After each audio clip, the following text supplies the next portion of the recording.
So we're looking at child abduction today and what that actually means.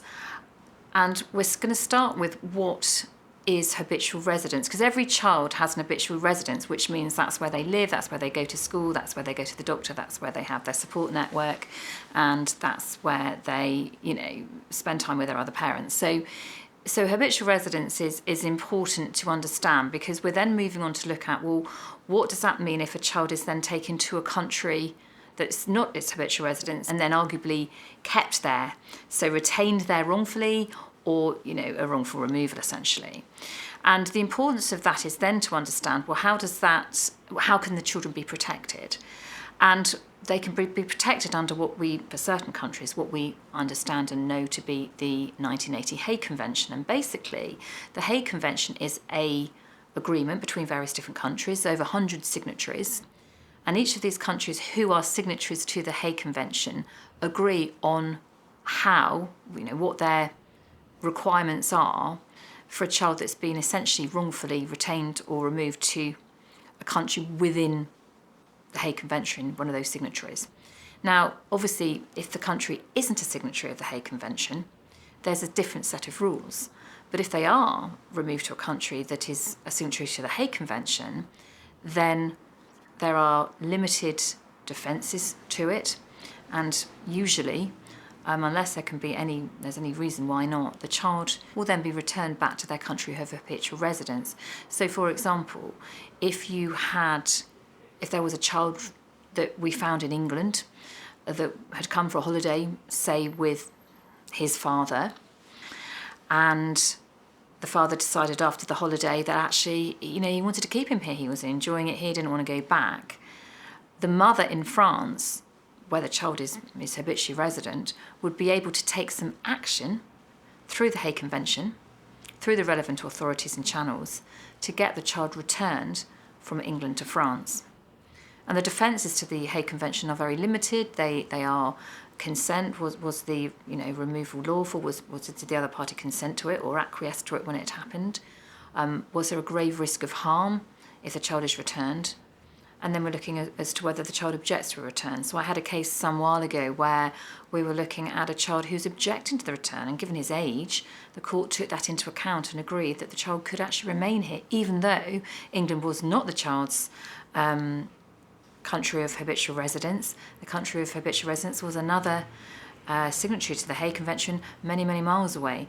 So it works very effectively, and the defences can work in certain circumstances, but it's quite difficult to, and rightly so, it's quite difficult to defend a Hague case, which is why we're less concerned if a child has been removed or retained in a country that is a Hague Convention country.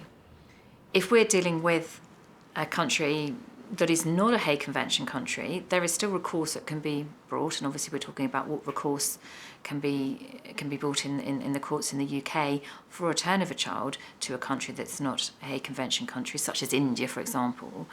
But obviously the process is more difficult because we haven't just got that agreement in place like we have with the Hague Convention.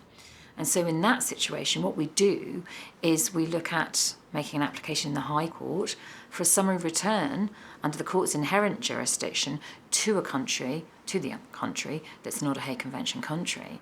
And I had a case just like that very recently where two children were subject to proceedings in a non-Hague Convention country, and they'd been brought over to England wrongfully, without permission of their father. We were acting for the father, and were retained here, so wrongfully removed and wrongfully retained here in England by their mother.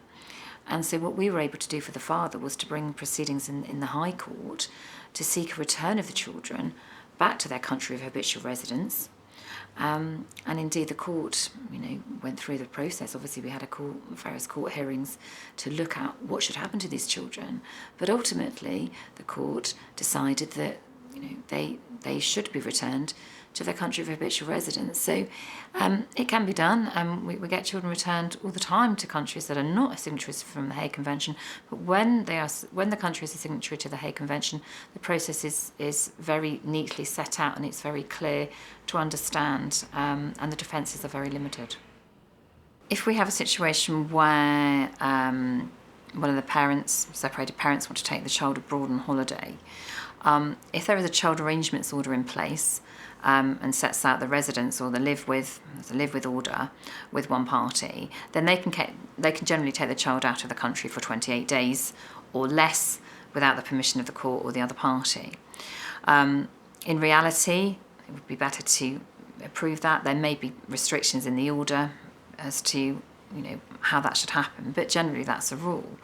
If there is no order, parents have just separated, child's living between two homes, but not through a formal agreement, then they will need to seek the permission of the other party. Now, if the other party says, well, no, I don't want you taking my child to France for a holiday, then they will need to make an application to the court under Section 8 of the Children Act for a specific issue order to get the permission of the court to take the child on holiday. And in reality, unless there's reasons why not, and it's not safe or something like that, then the court are likely to do that. So, the advice is going to be, well, look, why don't you agree? I know you've fallen out with your ex-partner, but actually, you've got to think about what's in the best interest of the child. Is it in the best interest of the child to have a nice holiday with the other parent when they're spending time with them the rest of the time? Well, probably yes. So it will depend on the circumstances, but yes, you will need agreement with the other party. And I would suggest, if you're going on holiday and they do agree, perhaps you have something in writing, because obviously when you get to border control, etc., you might have, the child might have a different name to the party taking the child or something like that. Then you just want to make the whole process straightforward so that primarily the child can have a lovely holiday. So that would be the most important thing really to think about in terms of ensuring that you've got all your ducks in a row before travelling.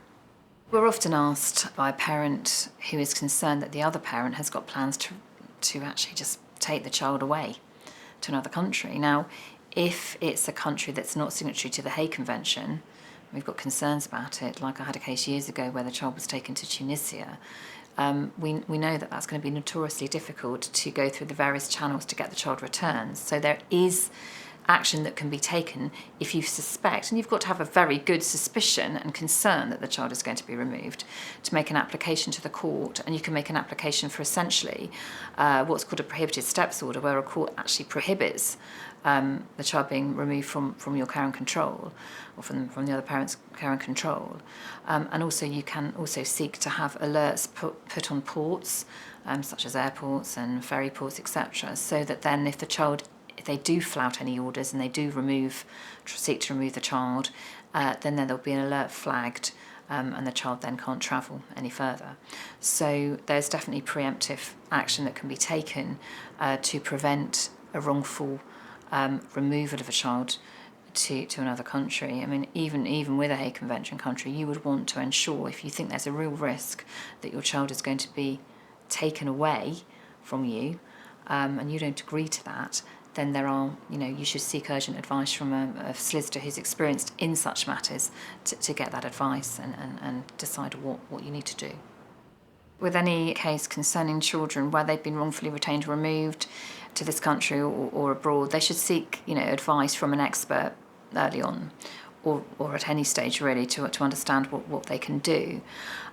There's also a very good charity called Reunite, who works tirelessly with families seeking to help get children returned from countries abroad where they've been taken, or indeed to support families where the child has been retained wrongfully in this jurisdiction. So I would definitely look at Reunite's website. They've got a list of signatories to the Hague Convention on there, and they can provide valuable support to families throughout the world. So I would definitely suggest them. The other option, again through Reunite or other specialist family lawyers, is mediation, where the parties may be able to come together in a safe space with a mediator to see whether there can actually be a solution where the child is in one country or taken to one country or kept here.